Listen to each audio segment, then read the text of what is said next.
Hello YT family. ఈరోజు నేను morning మా మంజుగాడి కోసం ఫుడ్ రెడీ చేస్తున్నా. సో దీనికోసం పెడిగ్రీ, అందులోకి హాట్ వాటర్ యాడ్ చేసుకొని ఆ పెడిగ్రీ అనేది మెత్తగా అయ్యేదాకా నానబెట్టుకోవాలి. హాట్ వాటర్లో తొందరగా కరిగిపోద్ది.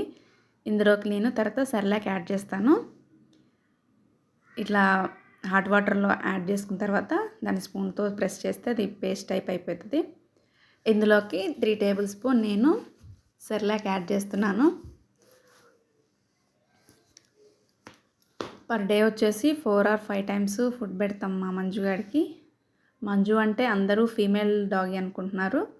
ఫీమేల్ కాదు, వాడు మేల్. మా రిలేటివ్స్, మా చుట్టుపక్కల నైబర్స్ వీళ్ళందరూ అడుగుతున్నారు ఫీమేల్ డాగీ అని. కాదు, అది మేల్ అని చెప్పాను. నేను శివుడు పేరు సెలెక్ట్ చేసి పెట్టుకున్నా. నాకు శివయ్య అంటే ఇష్టం. సో అందుకని మంజు అని పెట్టుకున్నా. ఇక్కడ వీడి ఫుడ్ రెడీ అయిపోయింది. మార్నింగ్ లేవగానే అసలు నా చుట్టూ ఇంకా తిరుగుతూనే ఉంటాడు. నేను కిచెన్లో వంట చేసుకున్నా, నా కాళ్ళ దగ్గర పడుకుంటాడు. అసలు నన్ను వదిలిపెట్టాడు. ఆవురావురం తింటుంది. ఫైనల్గా వాడి ఫుడ్ అనేది కంప్లీట్ చేసేసాడు. గిన్నెంతా ఖాళీ చేశాడు. ఇది ఈరోజు వీడియో. మా వీడియో కనుక నచ్చితే ఖచ్చితంగా like, share, subscribe. Thank you for watching.